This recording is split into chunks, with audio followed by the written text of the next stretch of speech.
사도행전 10장 34절에서 48절입니다. 지금 고넬료의 집에서 베드로를 초청하여 집회가 열리고 있습니다. 하나님께서 베드로와 고넬료의 마음을 함께 열어주시고 이들의 마음을 하나 되게 하시고 그리고 이 집회를 주님께서 친히 진행하고 계십니다. 겸손하며 성령 충만하며 말씀으로 충만한 설교자와 그리고 마음이 활짝 열려있는 말씀을 듣고자 하는 자들이 지금 거기에 있습니다. 저는 어려서부터 수십 년 동안을 보아왔습니다. 주일학교 때부터 초롱초롱한 눈으로 하나님의 말씀을 들었던 그 어린아이들이 수십 년이 지난 다음 지금까지도 신앙생활을 잘 하고 있는 것을 봅니다. 어릴 때 가졌던 예배에 대한 바른 자세가 결국은 커서까지 영향을 미치는 걸 봅니다. 여러분은 어떤 자세로 예배를 드리십니까? 그리고 어떤 자세로 여러분 말씀을 듣습니까? 그것이 바로 여러분들이 하나님 앞에서의 자세인 것입니다. 그 나무를 보면 떡잎을 보면 알 수 있다고 했는데 우리가 모든 사람을 다 그렇게 평가할 수는 없습니다만은 어릴 때부터 하나님의 말씀을 경청하는 자세, 바른 예배 태도를 가지게 하는 것, 가리키는 것은 매우 중요하다라고 하는 것입니다. 사실 고넬료가 이 베드로 앞에 엎드린 것은 베드로가 대단히 훌륭한 사람이어서가 아닙니다. 하나님이 그를 보내셨기 때문에 그렇습니다. 그들은 주의 말씀을 받아들일 준비가 되어 있습니다. 무슨 말씀을 하시든지 마치 스폰지와 같이 모든 것을 다 흡수하려고 그렇게 마음이 열려져 있었습니다.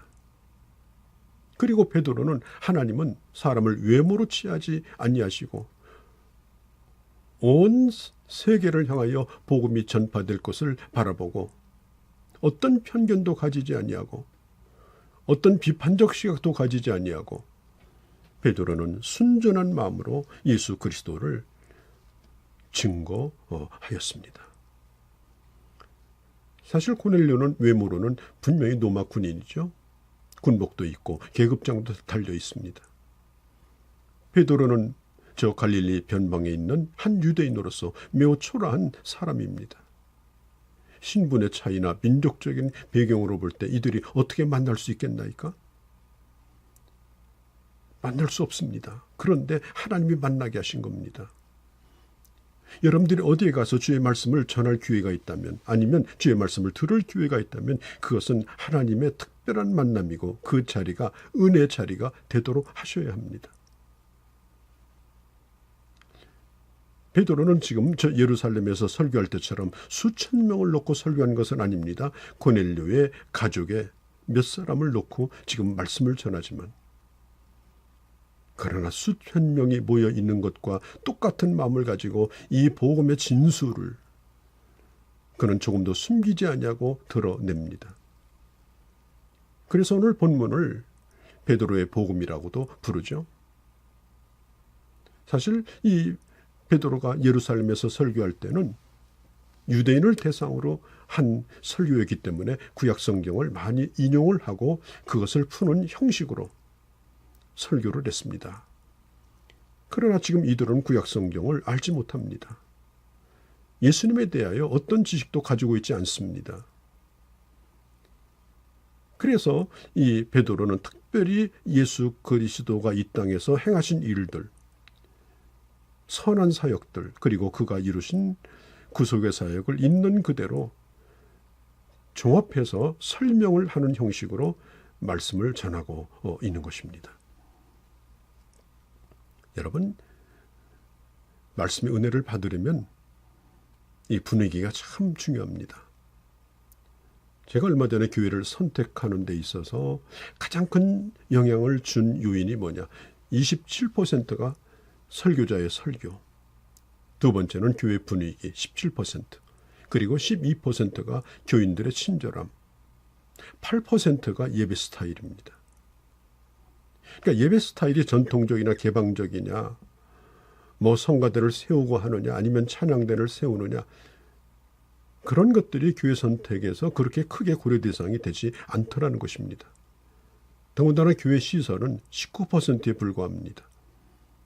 또 내 취미나 배움에 어떤 도움이 될 수 있다. 13%밖에 안 됩니다. 지리적인 고려는 12%입니다. 흔히 교회가 다양한 시설을 갖춰놓고 좋은 프로그램이 구비되어야 전도에 도움이 될 거라고 생각하지만 가장 중요한 것은 교회는 하나님의 말씀입니다. 그리고 진지하게 하나님의 말씀을 받는 그런 영적 분위기.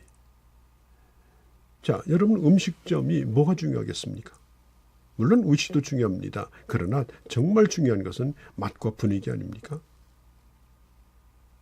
저 산속에 있는 타 종교는 초상집이라면 전통적인 우리 조상들의 이 윤리를 강조하는 종교는 제사집이라면 이 기독교는 잔치집입니다. 정말 교회는 하나님의 말씀에 잔치가 벌어지는 그런 교회이어야 합니다. 하나님의 말씀이 살아있고 그 말씀을 받는 성도들의 역동적인 그런 반응이 살아있는 그런 교회. 그런 교회에 사람들은 관심을 갖게 되고 그리고 하나님께서 그런 교회에 은혜를 베풀어 주시는 것입니다. 또 처음 방문자에게 특별한 관심을 가지고 돌봐드리려고 하는 그런 처음부터 낯설지 않은 그런 분위기, 그런 분위기도 교회에 있어서는 매우 중요합니다. 사랑하는 성도 여러분, 오늘 이 고넬료와 베드로의 만남, 그리고 거기서 이루어졌던 집회, 그리고 그 놀라운 열매들을 보면서 우리들의 교회가 정말 하나님의 말씀, 그 복음이 온전하게 증거되어지고 그리고 좋은 분위기 속에서 하나님의 말씀을 응답하며 전하며 응답하며 하나님의 은혜가 충만한 그런 교회가 되어서 많은 열매를 거두는 그런 교회들이 되어지기를 바랍니다. 사무엘하서 6장 16절에 보면 오벳 에돔의 집에 있던 언약궤가 다윗성으로 돌아올 때 이 다윗이 여호와 앞에서 뛰놀며 춤을 춘 이야기가 나오죠. 그게 예배입니다. 사실 목회자들이 흑인 이 교회의 예배를 드리는 걸 보면서 참 감동을 받고 그리고 이렇게 역동적인 예배를 드려야 한다는 생각을 하게 되어집니다. 또 이 영상 기계가 발전해서 그것이 예배 현장에 동원되면서 이제는 기독교 상징으로 남아있는 십자가마저 스크린 뒤에 가려져 버리게 되고 또 예배당의 벽마다 강단까지 각종 표어, 프랭카드, 마치 이 노동자들의 춤투든지 아니면 보험회사의 벽에 있는 그런 구호와 같은 그래서 그런 전투적인 느낌을 주는 그런 교회 분위기도 있습니다. 예배당을 둘러보면 어디 등길을 돌려도 마음을 가다듬고 정말 경건하게 기도하고 싶은 하나님을 느낄 수 있는 그런 상징이나 그런 분위기가 찾기 힘들어집니다. 하나님의 솜씨를 드러내는 꽃꽂이도 이제는 조화나 플라스틱 나무로 바뀌어갑니다. 하나님 임재를 느낄 상징물도 사라지고 있습니다. 선동적인 구호가 벽을 채웁니다. 다시 한번 깊이 생각하십시다.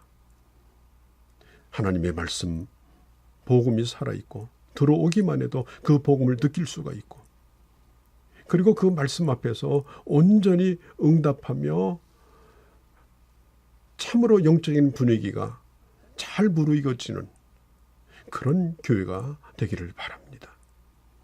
벌써 오늘 이 고넬료의 집은 베드로가 입을 열기 전부터 은혜가 벌써 충만해졌습니다.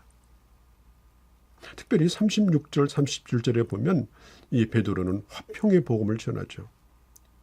예수 그리스도로 말미암아 하나님과 사람 사이에 막힌 담을 헐어버리고 죄인이 하나님 앞에 나갈 수 있게 하시고, 이제는 이방인과 유대인의 담도 허물어 버리시고 사람과 사람 사이의 담도 허물어 주시고, 이제는 멀리 있던 우리를 예수 그리스도로 말미암아 하나님께 가까이 갈 수 있도록 해 주셨음을 메시지를 통해서 밝히고 있습니다.